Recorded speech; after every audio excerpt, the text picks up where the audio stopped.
Hello दोस्तों, स्वागत है आपका एक नए वीडियो में जिसमें बात करेंगे coast guard, air force, navy, coast guard मतलब कि यहाँ पे तीनों ही के लिए डिस्कस करने वाले हैं। 2023 बैच के लिए इलेक्ट्रोस्टैटिक यहाँ पे 12th का ये चैप्टर है और फिजिक्स यहाँ पे मतलब फिजिक्स का ही इलेक्ट्रोस्टैटिक चैप्टर से 12th का। और पेड कोर्स जो था वो फ्री में आप लोग को प्रोवाइड करा जा रहा है। क्लास होने वाला है 1 टॉपिक वाइज प्रैक्टिस। अच्छा खासा आपका सपोर्ट रहा तो ये क्लास कल से कंटिन्यू रहेगा, अदरवाइज इसको बंद किया जाएगा, फिर बेफालतू का नहीं, सिर्फ पेड में ही चलेगा। ओके, तो वीडियो को लाइक कीजिएगा, शेयर कीजिएगा अच्छा लगे तो। अदरवाइज आप अपना प्रतिक्रिया कमेंट सेक्शन में बता सकते हैं कि नहीं ये ठीक नहीं है, अच्छा है, जो भी है आप ज़रूर बताइएगा। ओके, एंड पर क्वेश्चन का आपको लगभग मैं क्वेश्चन अच्छा खासा यहाँ पे डिस्कस करने वाला हूँ, जो कि डायरेक्ट आपको हिट करेंगे कोस्ट गार्ड एग्जाम में, एयरफोर्स एग्जाम में, नेवी के एग्जाम में। ओके, तो ये कंटिन्यू करते रहिएगा तो 100% आपका यहाँ पे सिलेक्शन होने वाला है, क्योंकि पेड कोर्स है भाई साहब, फ्री में यहाँ पे प्रोवाइड कराया जा रहा है। जो मटेरियल आपको वो फ्री में मिल रहा है, आपको कहीं भी पेड कोर्स खरीदने की ज़रूरत नहीं होगी प्रैक्टिस के लिए। ओके, प्रैक्टिस सेट भी मैं आप लोग को प्रोवाइड करूंगा टेलीग्राम पे से, तो वहाँ पे जरूर रहिएगा। एंड वीडियो को लाइक कर दीजिए, शेयर कर दीजिए। एंड कोई भी डाउट हो, कोई भी क्वेश्चन हो, क्वेरी हो कोस्ट गार्ड, एयरफोर्स, नेवी का रिगार्डिंग, या फिर किसी भी सब्जेक्ट में आपको डाउट हो, क्वेश्चन हो, क्वेरी हो, कोई भी चीज़ हो, आप कमेंट सेक्शन में ज़रूर आस्क कर लीजिएगा, या फिर डिस्क्रिप्शन में व्हाट्सअप नंबर दे रखा है वहाँ पे मैसेज कर लीजिएगा। 100% आपका डाउट क्लियर हो जाएगा। तो चलिए स्टार्ट करते हैं। और उससे पहले एक बार सभी लोग एक लिख लीजिए, जय हिंद। सबसे पहले सभी लोग लिख लीजिए, थोड़ा सा मोटिवेशन आ जाए, और फिर इसको स्टार्ट करते हैं। चलिए स्टार्ट करते हैं। चलिए क्लास स्टार्ट करते हैं। क्लास नंबर 1 है और 1 से यहाँ से ही चलिए क्वेश्चन 1 आपको दिखाई दे रहा हो जाएगा, जैसे कि आपको स्क्रीन पे दिखाई दे रहा होगा। यहाँ पे आप देख सकते, थोड़ा सा मैं इसको कम कर दूँ साइज ताकि आपको क्लियरली दिखाई दे। चलिए फर्स्ट क्वेश्चन जैसा कि आपका दिखाई दे रहा है यहाँ पे, ये आपका क्वेश्चन नंबर 1 है। यदि तत्वों में न्यूट्रॉन की संख्या इलेक्ट्रॉन की संख्या से अधिक हो जाती है तो यह ऑप्शन में आपका दे रखा है। ऑप्शन 1 में दे रखा है धन आवेशित, राइट, बी में दे रखा है ऋण आवेशित होगा, सी में दे रखा है उदासीन, और डी में दे रखा है कह नहीं सकते हैं। तो आपको बताना होगा कि राइट आंसर क्या होगा। चलिए फटाफट बताइए। धन आवेशित होगा, ऋण आवेशित होगा, उदासीन होगा, कह नहीं सकते हैं। और ये ही इंपॉर्टेंट क्वेश्चन जो कि आपके एग्ज़ाम में आए हैं, ये एयरफोर्स के एग्ज़ाम में, नेवी के एग्ज़ाम में, कोस्ट गार्ड और एनडीए के एग्ज़ाम में भी जो डायरेक्ट हिट करते हैं क्वेश्चन, वो आपके यहाँ पे रखे गए हैं। तो आप लोग को लगेगा, पहले इसको दीजिएगा तो आपको आइडिया लग जाएगा क्या होने वाला है। तो चलिए मैं आपको बता दूँ, जब तत्वों के न्यूट्रॉन की संख्या इलेक्ट्रॉन की संख्या से अधिक हो जाती है, न्यूट्रॉन की संख्या जो है इलेक्ट्रॉन की संख्या से अधिक हो जाती है, तो अगर आप थोड़ा सा इसमें थोड़ा सा डिस्कस करें, अगर यहाँ पे इलेक्ट्रोस्टैटिक में देखा जाए तो आपको पता होगा इलेक्ट्रिक फील्ड, इलेक्ट्रिक चार्ज के बारे वगैरह में पढ़ना है। आपको पता होगा कि जो आपका यहाँ पे चार्ज है उसको, इसका जो है आपका पता होना चाहिए कि इसका चार्ज का 2 प्रकार होता है, राइट। चार्ज के 2 टाइप्स होते हैं, एक तो आता है धनावेश और एक होता है ऋणावेश। तो ऋणावेश कब होता है भाई साहब और धनावेश कब होता है? तो धनावेश जब होगा आपका जिसमें इसमें इलेक्ट्रॉनों की संख्या क्या होती है, कमी होती है। अगर धन है तो मतलब कि इलेक्ट्रॉन की संख्या में कमी हो रही है। क्या हो रही है? इलेक्ट्रॉन की संख्या में आपकी, इसमें समझिए इलेक्ट्रॉन की संख्या में कमी हो रही है। अगर ऋण आवेशित है तो इलेक्ट्रॉन की संख्या जो है वो आपका क्या हो रहा है, इलेक्ट्रॉन की संख्या में वृद्धि हो रहा है। इलेक्ट्रॉन की संख्या में यहाँ पे वृद्धि हो रहा है। बट यहाँ पे न्यूट्रॉन की संख्या इलेक्ट्रॉन की संख्या से ज़्यादा है। कुछ अजीब टाइप से ये बना है क्वेश्चन। तो यहाँ पे आपको डायरेक्ट यहाँ पे ना ही उदासीन लगाएंगे ना ही कुछ और। एक और क्वेश्चन यहाँ पे बनता है, अगर सेम चार्ज होता है तो ये क्या करते हैं, सेम चार्ज रहेगा तो आपका प्रतिकर्षित करता है, राइट, और डिफरेंट चार्जेस रहेंगे तो आकर्षित करता है। ये आपको ध्यान में रखना है, राइट। सेम चार्ज रहेगा तो प्रतिकर्षित जैसे कि, और डिफरेंट चार्ज रहेगा मतलब कि पॉजिटिव नेगेटिव रहेगा तो आपका आकर्षित करता है। ये भी आपको ध्यान में रखना है। और इस क्वेश्चन का जो राइट आंसर हो जाएगा वो हो जाएगा आपका ऑप्शन डी, जो कि कह नहीं सकते, आपका राइट आंसर हो जाएगा। चलेंगे क्वेश्चन नंबर 2 पे। एंड क्वेश्चन नंबर 2 में हमारा दे रखा है, चलिए क्वेश्चन नंबर हमारे 2 में दे रखा है यहाँ पे कि, चलिए थोड़ा समय इसको, हाँ चलिए क्वेश्चन नंबर 2 हमारा दे रखा है, पिंड पर धन आवेश डैश डैश उत्पन्न किया जा सकता है। तो कैसे उत्पन्न किया जा सकता है भाई साहब? मैंने अभी आपको बताया था धन आवेशित और ऋण आवेशित के बारे में, तो उसको थोड़ा सा यूज़ कीजिए। मैंने जो पिछला बताया उसके हिसाब से आप इसको डिस्कस कीजिए। ओके, तो ऑप्शन ए दे रखा है प्रोटॉन को जोड़ के, ओके, ऑप्शन बी दे रखा है इलेक्ट्रॉन को निकाल कर, ऑप्शन सी दे रखा है इलेक्ट्रॉन को जोड़ के, और डी में दे रखा है प्रोटॉन जोड़ के और या इलेक्ट्रॉन को निकाल कर। चले मैंने अभी बताया ये क्वेश्चन, और इसका भी कोई गलती ना कर देगा भाई, ओके, इसका कोई गलती ना करे। तो मैंने आपको बताया जा कि जो कब होता है, जब इलेक्ट्रॉन की संख्या में कमी होती है तो आपको धन आवेश होता है, राइट, यही तो बताया। जब इलेक्ट्रॉन की संख्या में कमी होगी तो धन आवेश होगा। और इलेक्ट्रॉन को यहाँ पे क्या बोल रहा है, जब पिंड पर धन आवेश होगा, कब होगा इलेक्ट्रॉन यहाँ पे, तो यहाँ पे होगा इलेक्ट्रॉन को निकालेंगे तभी ना भाई साहब। अगर इलेक्ट्रॉन को निकाल रहे हैं मतलब कि कमी कर रहे हैं, और कमी कर रहे हैं तो धन आवेश होगा।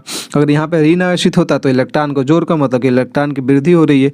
तो इस टाइप से ये क्वेश्चन बनते हैं। हम चलेंगे क्वेश्चन नंबर आपके 3 पे। क्वेश्चन नंबर 3 में आप देख सकते हैं यहाँ पे, थोड़ा सा सपोर्ट ज़रूर करिएगा ताकि आपको ये कंटिन्यू क्लास रहे।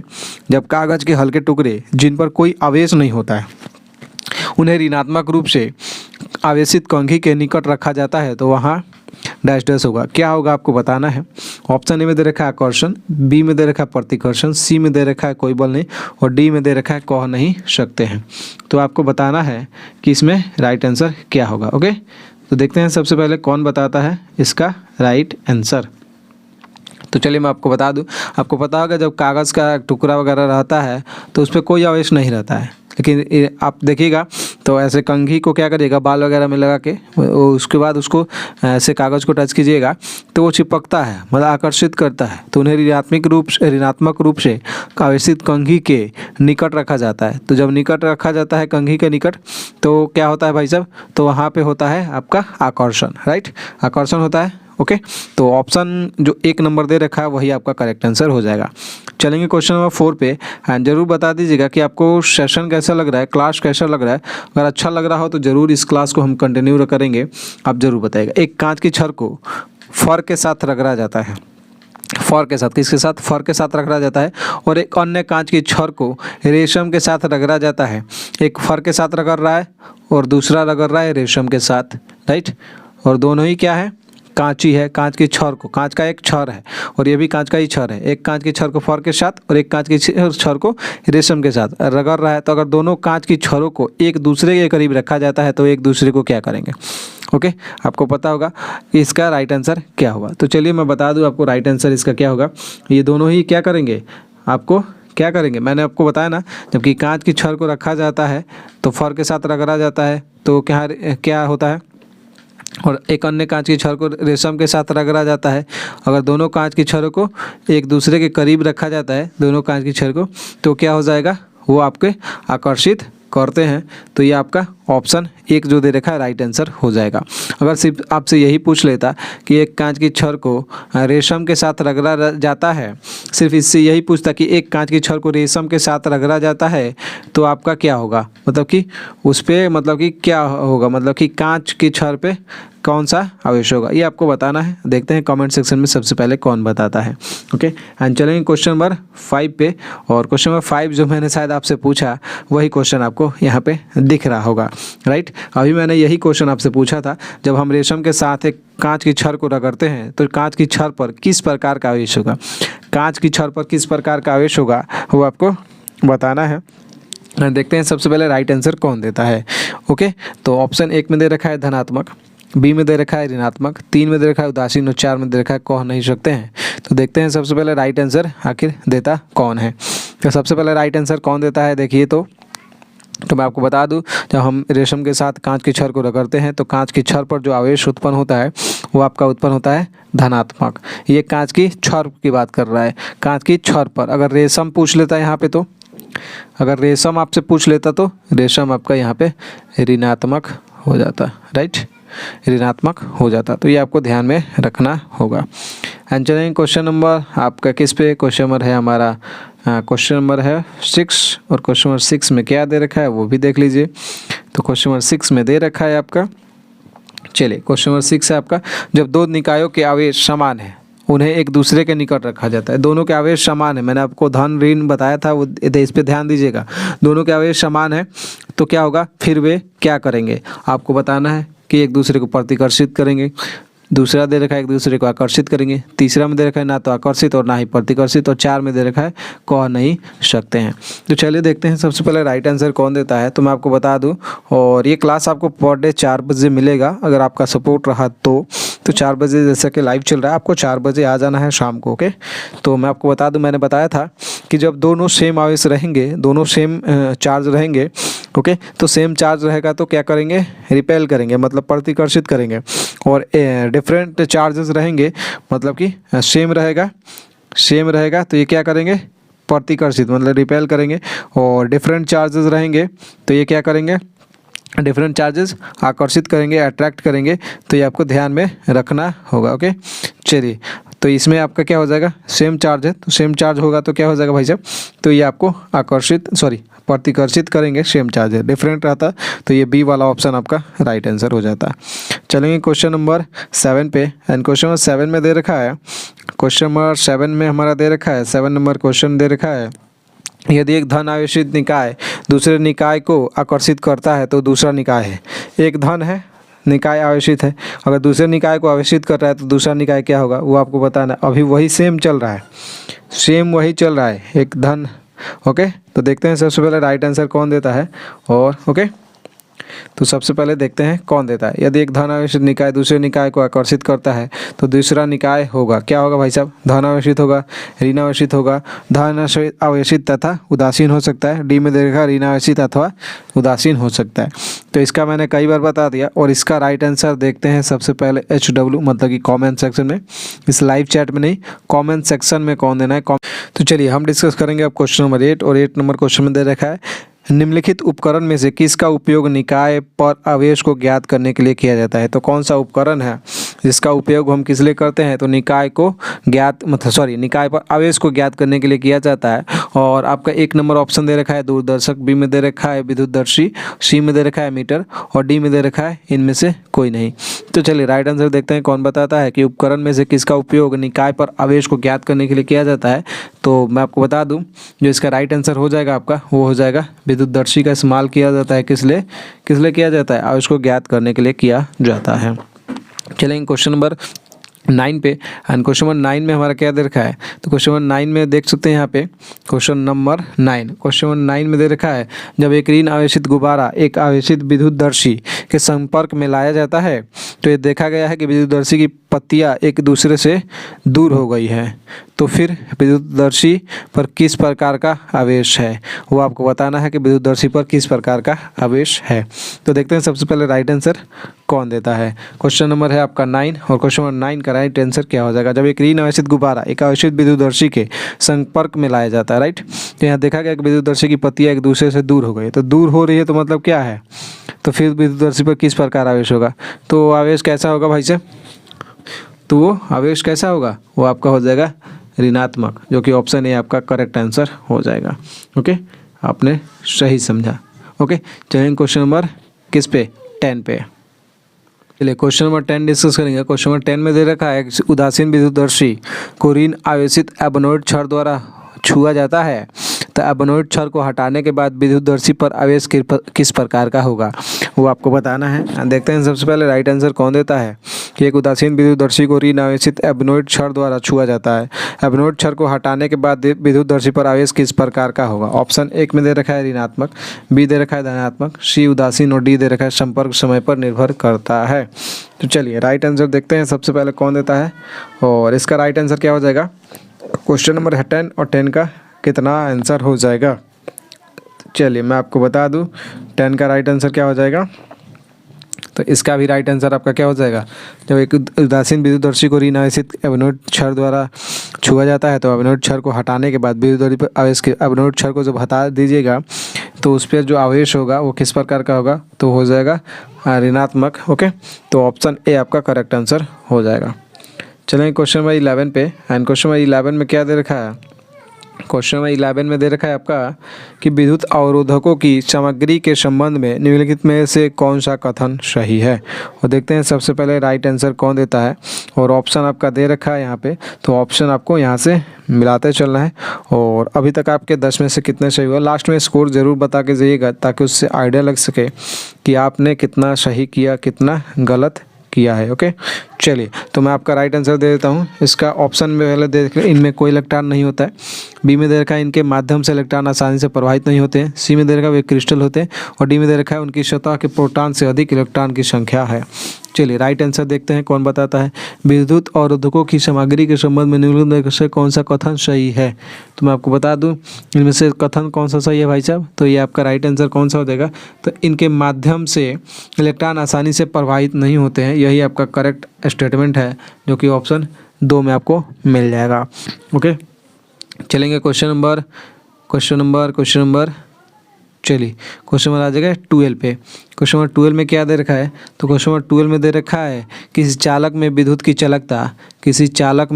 चालकता किसके द्वारा होती है। ऑप्शन ए में दे रखा है प्रोटॉन, बी में दे न्यूट्रॉन्स, सी में दे रखा है सीमित बाउंड इलेक्ट्रॉन्स और 4 में दे रखा है मुक्त इलेक्ट्रॉन्स। चले तो मैं आपको बता दूं राइट आंसर क्या होगा। तो किसी चालक में विद्युत की चालकता किसके द्वारा होती है। तो होती है किसके द्वारा, जल्दी से बताइए। तब तक मैं एक चीज़ डिस्कस कर लूँ। अगर किसी को फिजिक्स का कंप्लीट बोले तो कंप्लीट हैंड रिटन नोट्स बोले तो कंप्लीट थ्योरी चाहिए फिजिक्स का, कंप्लीट आपका चैप्टर वाइज कंप्लीट थ्योरी चाहिए फिजिक्स का, तो आपको क्या करना होगा, फटाफट डिस्क्रिप्शन में नंबर दे रखा है वहाँ पे मैसेज कीजिए, आपको कंप्लीट थ्योरी मिल जाएगा। कंप्लीट थ्योरी कितना में, ओनली 199 में, मतलब कि 99 में आपको कंप्लीट फिजिक्स का हैंड रिटेड नोट्स, मतलब कि जो थ्योरी बोलते हैं पूरा का पूरा थ्योरी आपको मिल जाएगा। 11-12 मतलब कि पूरा का पूरा डिफेंस के पैटर्न पे जिस तरीके से आपको मतलब कि बहुत ही ज़बरदस्त, और उससे आपको वो आपका थ्योरी आपके लिए रामबाण सिद्ध हो सकता है। अगर आपको पूरा चाहिए फिजिक्स का, इंग्लिश का, मैथ्स का, जीके जो भी है, आपको जितना भी चाहिए सारा कुछ चाहिए, तो वो आपको 499 में मिलेगा। तो उसमें आप ज्वाइन कर सकते हैं। बैच ज्वाइन करने का डिस्क्रिप्शन में नंबर दे रखा है, वहाँ पे मैसेज कीजिए। तो ये इससे आपको एयरफोर्स नेवी कोस्ट गार्ड तीनों, और ये नेवी सिर्फ फिजिक्स के लिए है। 99 में ज्वाइन कीजिए, आपको air force navy coast guard India जो भी जहाँ भी एग्ज़ाम में फिजिक्स आता है वो यहाँ के लिए रामबाण हो जाएगा आपके लिए। ओके, उससे बाहर एक क्वेश्चन भी चला जाए तो आप जो कहिएगा वो मानने के लिए, क्योंकि कंप्लीट नोट्स थ्योरी है, थ्योरी कंप्लीट चैप्टर वाइज दे रखा है, तो उसमें कहाँ फंसने की नहीं बात है। चलिए बात करेंगे क्वेश्चन नंबर इस पे, और इसका राइट आंसर क्या हो जाएगा। तो किसी चालक में विद्युत की चालकता किसके द्वारा होती है वो भाई साहब, तो वो होती है मुक्त इलेक्ट्रॉन, जो कि ऑप्शन 4 में आपका दे रखा है। चलेंगे क्वेश्चन नंबर 13 पे, एंड क्वेश्चन नंबर 13 में क्या दे रखा है। क्वेश्चन नंबर 13 में दे रखा है निम्नलिखित में से कौन सा एक अच्छा चालक है, वो आपको बताना है कि निम्नलिखित में से कौन सा एक अच्छा चालक है। ऑप्शन 1 में दे रखा है ग्रेफाइट, बी चारकोल, सी में दे रखा है एंथ्रासाइट, डी दे रखा है हीरा। तो चलिए राइट आंसर देखते हैं सबसे पहले कौन देता है कि निम्नलिखित में से कौन सा एक अच्छा चालक है। ओके, तो मैं बता दूं आपको निम्नलिखित में से कौन सा अच्छा चालक भाई साहब। तो यहाँ पे जो भी ऑप्शन दे रखा है उसके हिसाब से अगर देखा जाए तो आपका जो सही आंसर हो जाएगा वो क्या हो जाएगा ग्रेफाइट। अब ग्रेफाइट आप देखिएगा, पेंसिल में जो नोक रहता है ना, पेंसिल में जो रहता है नोक, उसका इस्तेमाल कभी कीजिएगा। इलेक्ट्रिक वगैरह बल्ब वगैरह जला के देखिएगा, उससे जलेगा कि नहीं जलेगा। ओके, तार वगैरह जोड़ के जला के देखिएगा। ओके, चलेंगे क्वेश्चन नंबर 14 पे, एंड क्वेश्चन नंबर 14 में हमारा क्या दे रखा है। तो क्वेश्चन नंबर 14 में दे रखा है कि निम्नलिखित में से विद्युत का खराब चालक, आपको खराब बताना है राइट, और खराब कौन सा होगा वो आपको बताना है। ऑप्शन 1 में दे रखा है चांदी, बी में दे रखा है सोना, सी में तांबा, और डी में दे रखा है अवरक। तो राइट आंसर क्या होगा, खराब चालक बताना है। सबसे अच्छा चालक, चलिए सबसे पहले कमेंट बताइए सबसे अच्छा चालक कौन सा है। तो मैं आपको बता दूं सबसे अच्छा चालक चांदी को ही मानते हैं, सर्वश्रेष्ठ चालक जो है चांदी है आपका। उसके बाद ऑप्शन देखा जाए यहाँ पे तो तांबा बेस्ट है, उसके बाद ना सोना है, उसके बाद यहाँ पे देखा जाए ऑप्शन के हिसाब से बता रहा हूँ। ओके, और ये डी आपका जो है अवरक जो है खराब चालक है। तो यही आपका आंसर हो जाएगा, ऑप्शन डी आपका करेक्ट आंसर है। चलेंगे क्वेश्चन नंबर किस पे, तो क्वेश्चन नंबर चलेंगे आपका 15 पे। ओके, क्वेश्चन नंबर 15, और क्वेश्चन नंबर 15 में दे रखा है आपका, चलिए क्वेश्चन नंबर 15 में क्या दे रखा है। तो 15 में आपका दे रखा है निम्नलिखित में से कौन सा कथन परावैद्युत सामग्री के बारे में सही, परावैद्युत सामग्री के बारे में सही है, कौन सा कथन वो आपको बताना है। देखते हैं सबसे पहले कौन बताता है। तो मैं बता दूं आपको, ऑप्शन 1 में दे रखा है केवल एक विद्युत रोधी सामग्री परावैद्युत हो सकती है, बी में दे रखा है केवल चालन सामग्री परावैद्युत हो सकती है, 3 में दे रखा है विद्युत रोधी और चालन सामग्री दोनों परावैद्युत हो सकते हैं, और डी में दे रखा है 4 में इनमें से कोई नहीं। तो चलिए परावैद्युत अगर किसी को समझ में ना आए तो मैं उसको थोड़ा सा डिस्कस करना चाहूँगा कि परावैद्युत क्या है। ये एक विद्युत सामग्री है जो विद्युत क्षेत्र में ध्रुवीकृत हो जाती है, उसे परावैद्युत कहते हैं। ओके, केवल अवरोधक या बिजली का खराब चालक एक परावैद्युत पदार्थ हो सकता है, ताकि जब वोल्टेज लागू हो तो उसके माध्यम से कोई प्रवाह ना हो। ओके, परावैद्युत के बहुत सारे गुण हैं, जैसे कि परावैद्युत पदार्थ के गुण है ठोस, तरल, गैस या निर्वात हो सकता है। ये आपका गुण है। ऊर्जा भंडारण के लिए उपयोग किया जाता है परावैद्युत ऊर्जा भंडारण के लिए उपयोग किया जाता है। ओके, ये कई सारे गुण हैं। तो इसका जो अगर उसके हिसाब से देखा जाए तो राइट आंसर कौन सा हो जाएगा, तो हो जाएगा ये विद्युत। मैं जैसे कि मैंने आपको कॉन्सेप्ट अभी बताया, तो वो क्या है, विद्युत का एक सामग्री है, परावैद्युत हो सकती है। तो ऑप्शन 1 में आपका करेक्ट आंसर दे रखा है। चलेंगे क्वेश्चन नंबर 16 पे। एंड क्वेश्चन नंबर 16 में क्या दे रखा है भाई साहब, क्वेश्चन नंबर 16 में देखा इमारत में विद्युत धारा के रिसाव को किसके द्वारा रोका जाता है, वो आपको बताना है।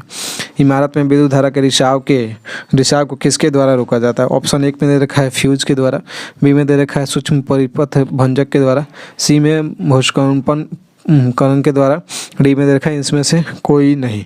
तो चलिए राइट आंसर देखते हैं सबसे पहले कौन देता है।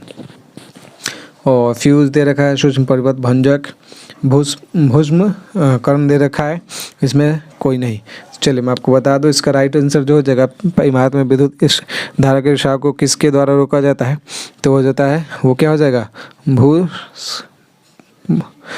पंकरण। ओके, थोड़ा सा मैं इसको क्लैरिफाई नहीं कर पा रहा, ये आपका राइट आंसर हो जाएगा। इसको अगर मैं डिटेल में देखूं, फ्यूज तो आपको बारे में पता होगा, जो उपकरण होता है विद्युत धारा को क्या करता है, होने पर विद्युत परिपथ को सुरक्षा प्रदान करता है। ओके, धारा होने का पर विद्युत सुरक्षा। और ये क्या होता है, इसको तो आपने इसको आप समझ ले, थोड़ा सा समझा देता हूँ। ये उपकरण जमीन को एक सूक्ष्म भूस्म पर की तार प्रदान करके किया जाता है। यदि एक आपने देखा होगा तार प्रदान किया जाए तो यह धारा के लिए जमीन पर प्रवाहित करने के लिए एक बहुत कम प्रतिरोध पथ सुनिश्चित करता है। ओके, तो इस तरीके से आप इसे देख सकते हैं, और 3 आपका करेक्ट आंसर हो जाएगा। एंड चलेंगे क्वेश्चन नंबर आपके 17 पे। और क्वेश्चन नंबर 17 में क्या दे रखा है, क्वेश्चन नंबर 17 में दे रखा है जब कोई निकाय पृथ्वी से जुड़ा होता है तो इलेक्ट्रॉन पृथ्वी से निकाय में प्रवाहित होते हैं, इसका मतलब है कि निकाय है। अब आपको बताना है कि निकाय आखिर है क्या है भाई साहब निकाय, जल्दी से बताइए। तो मैं आपको बता दूं, जब कोई निकाय पृथ्वी से जुड़ा होता है तो इलेक्ट्रॉन पृथ्वी से निकाय में प्रवाहित होते हैं, इसका मतलब है कि निकाय है। तो निकाय क्या है भाई साहब, जल्दी से जल्दी बता दीजिए। तो मैं आपको बता दूं निकाय जो है आपका क्या है, तो वो है आपका धनावेशित, जो कि ऑप्शन 2 आपका करेक्ट आंसर हो जाएगा। कंप्लीट थ्योरी नोट्स के लिए आपको पेड बैच लेना ही पड़ेगा, वो भी 99 का ओनली फिजिक्स के लिए। अगर डर लग रहा है फिजिक्स से तो 99 पेड करिए, और complete handwritten notes provide हो जाएगा आपको। तो भू संपरण की जगह पर नमक का एक उपयोग क्यों किया जाता है, नमक का उपयोग क्यों किया जाता है। ऑप्शन 1 में दे रखा है भू संपर्क के छोर पर विभव को शून्य के बराबर बनाने के लिए। आपने पता होगा जब देखिएगा ज़मीन वगैरह में तार वगैरह ऐसे लोहा वगैरह गाड़ के और उसमें तार को ज़मीन में गाड़ देते हैं, क्यों गाड़ देते हैं, थोड़ा सा अर्थिंग वगैरह के लिए, मतलब अच्छा खासा वोल्टेज मिलने के लिए।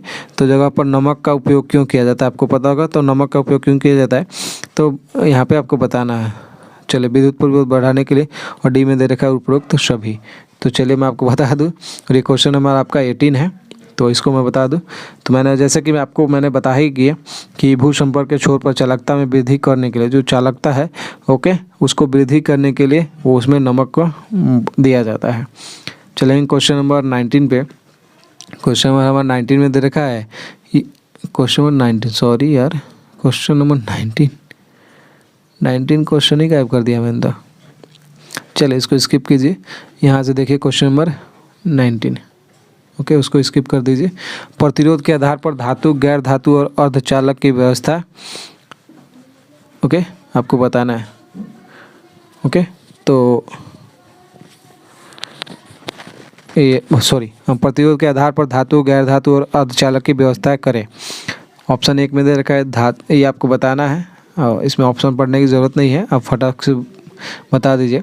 ये क्वेश्चन नंबर आपका है 19 ही समझ लीजिए, या फिर 20 समझ लीजिए, क्योंकि 19 वाला क्वेश्चन डिस्टर्ब हो गया था, गलत उसका क्वेश्चन ही नहीं है, तो ये 20 समझ लीजिए। ओके, इसका राइट आंसर क्या हो जाएगा भाई साहब, तो जो आपका धातु है, गैर धातु और अर्धचालक की व्यवस्था प्रतिरोध के आधार पर आपको करना है।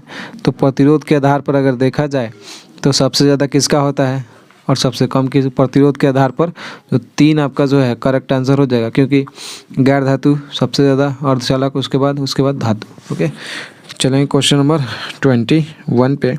एंड क्वेश्चन नंबर 21 में दे रखा है निम्नलिखित में से कौन सी आवेशन की विधि है वो आपको बताना है। देखते हैं सबसे पहले कौन बताता है। चलिए क्वेश्चन नंबर आ गया आपका 20 क्वेश्चन डिस्कस किया। निम्नलिखित में से कौन सी आवेशन की विधि आपको बताना है। ऑप्शन ए में दे रखा है घर्षण द्वारा, चालन द्वारा आवेशन, 3 में दे रखा प्रेरण द्वारा आवेशन, डी में दे रखा है आपका उपरोक्त सभी आवेशन की विधियां हैं।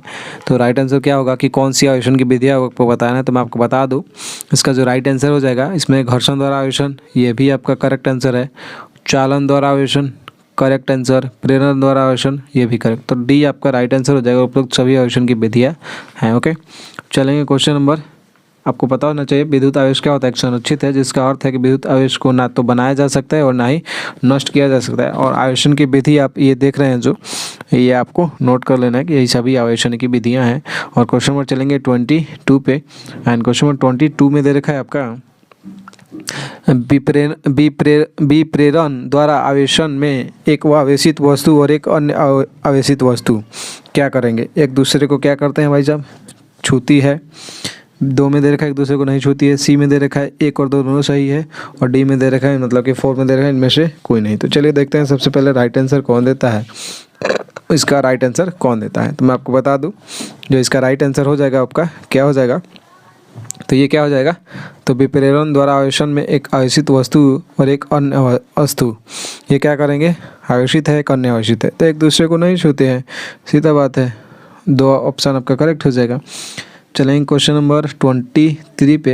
एंड क्वेश्चन नंबर 23 में क्या दे रखा है वो भी देख लीजिए। क्वेश्चन नंबर 23 दे रखा है घर्षण द्वारा आवेशन की प्रक्रिया के दौरान किस कण को स्थानांतरित किया जाता है।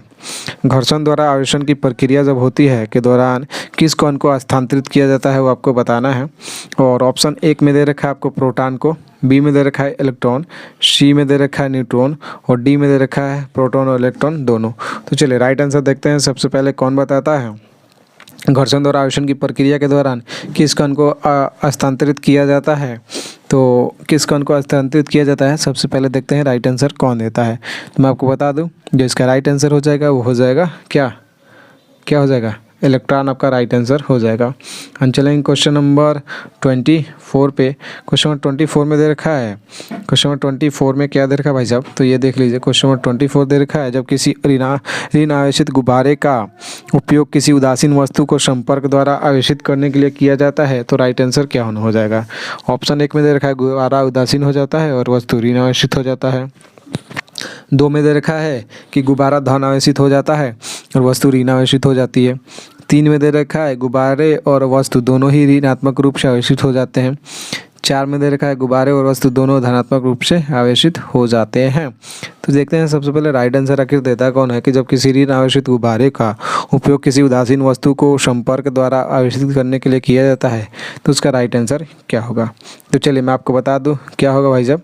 तो इसका राइट आंसर हो जाएगा आपका, चलिए तो इसका राइट आंसर क्या होगा, तो गुब्बारे और वस्तु दोनों ही ऋणात्मक रूप से आवेशित हो जाते हैं, जो कि ऑप्शन 3 आपका करेक्ट आंसर हो जाएगा। चलेंगे क्वेश्चन नंबर 25 पे।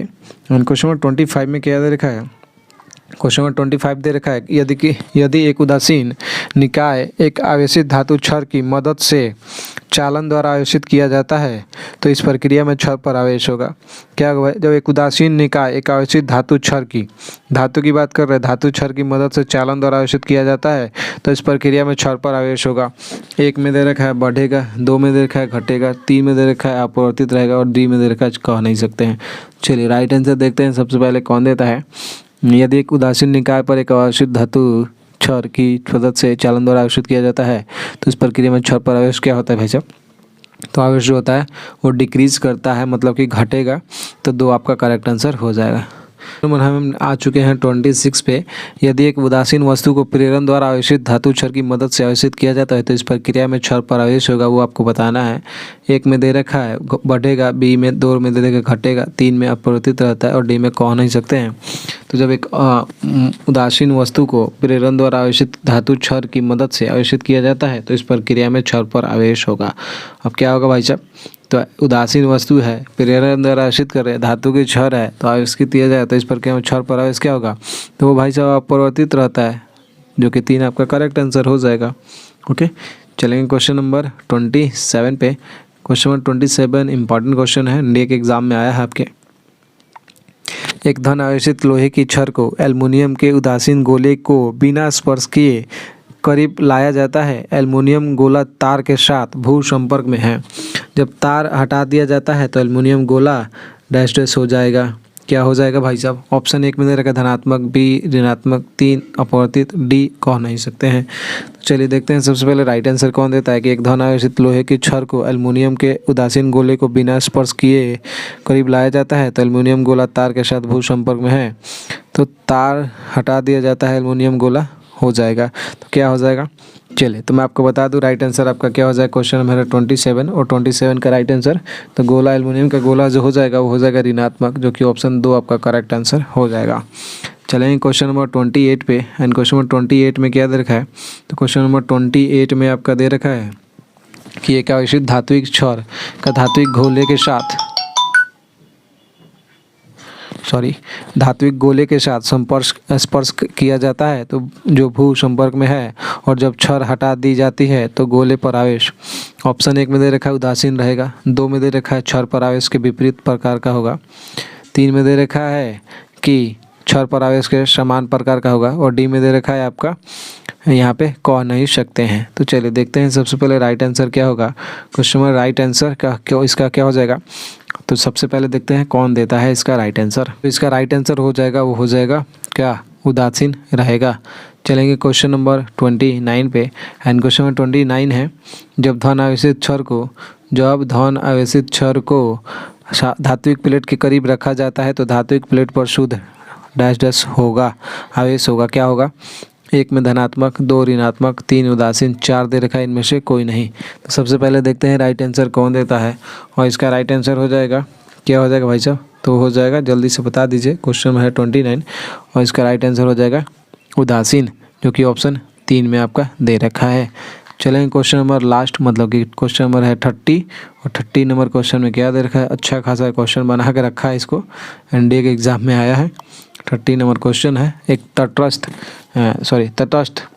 अपरिवर्तित धातु की गेंद को एक गैर चुंबकीय स्ट्रिंग का उपयोग करके निलंबित कर दिया जाता है। एक धनात्मक रूप से आवेशित अवरोधन रॉड गेंद के पास रखा जाता है, जिसे रॉड की ओर आकर्षित होते हैं अवलोकित किया जाता है। यह होता है क्योंकि, अब बताइए क्योंकि 1 में दे रखा है आपका गेंद धनात्मक रूप से प्रेरण द्वारा आवेशित हो जाती है, 2 में दे रखा है गेंद ऋणात्मक रूप से प्रेरण द्वारा आवेशित हो जाती है, 3 में दे रखा है गेंद में इलेक्ट्रॉन का पुनः व्यवस्थापन होता है, 4 में दे रखा है गेंद पर इलेक्ट्रॉनों की संख्या रॉड पर इलेक्ट्रॉनों की संख्या से अधिक होती है। तो चलिए बताइए क्या होता है इसका राइट आंसर। एक बार क्वेश्चन को फिर से पढ़ लीजिएगा, आप जल्दी से पढ़ लीजिए क्योंकि हो सकता है क्वेश्चन पढ़ने में टाइम लगे। तो मैं आपको बता दूं इसका राइट आंसर क्या हो जाएगा। तो इसका राइट आंसर हो जाएगा गेंद में तो गेंद में इलेक्ट्रॉन का पुनर्व्यवस्थापन जो होता है, यही आपका राइट आंसर हो जाएगा। ये थे टॉप मोस्ट 30 क्वेश्चन जो कि आपके एग्जाम में आए हुए हैं एयरफोर्स नेवी कोस्ट गार्ड के लिए, और ये कंप्लीट पेड कोर्स का ही बैच था, तो मैंने आप लोग को आज प्रोवाइड कराया। अगर आपको अच्छा लगा तो इसको कंटिन्यू करा जाएगा, आपका सपोर्ट रहा तो, अदरवाइज़ कोई दिक्कत नहीं है, इसको पेड में ही रखेंगे। अगर आपका सपोर्ट रहा तो कल से इसको फिर से कंटिन्यू करेंगे, अदरवाइज़ कोई दिक्कत नहीं है। तो वीडियो को लाइक कीजिए, शेयर कीजिए, कमेंट सेक्शन में अपना प्रतिक्रिया, एक्शन, रिएक्शन, ये हमारा एक्शन हो गया, आप लोग ज़रूर रिएक्शन दीजिएगा कि कैसा लगा नहीं लगा, जो भी है आपका ज़रूर बताइएगा कमेंट सेक्शन में। एंड आपका 30 में से कितना क्वेश्चन सही हुआ वो भी ज़रूर बता दीजिएगा, ताकि आपको पता चले कि आप कितने पानी में हैं, समझ गए। तो वीडियो को लाइक शेयर जरूर कर दीजिए, and channel first time visit किया चैनल को सब्सक्राइब कर लीजिए। फिजिक्स का कंप्लीट बैच, मतलब फिजिक्स का कंप्लीट थ्योरी नोट्स चाहिए तो 99 में आपको मिल जाएगा। जो कि आपके लिए बेनिफिशियल रहेगा कोई भी एग्ज़ाम के लिए, चाहे वो एयरफोर्स की बात कर ले, कोस्ट गार्ड की बात कर ले, नेवी की बात कर ले, एनडीए की बात कर ले, कोई भी जहाँ भी फिजिक्स आता है उसके लिए ये रामबाण हो जाएगा। तो शेयर ज़रूर कर दीजिएगा। जय हिंद, जय Bharat, Vande Mataram. And complete batch लेने के लिए 499 आपको पेमेंट करना है। डिस्क्रिप्शन व्हाट्सएप नंबर दे रखा है, वहाँ पे मैसेज कीजिएगा कि बैच ज्वाइन करना है, आप वहाँ से ऐड हो सकते हैं। जय हिंद, जय भारत, वंदे मातरम। फिर से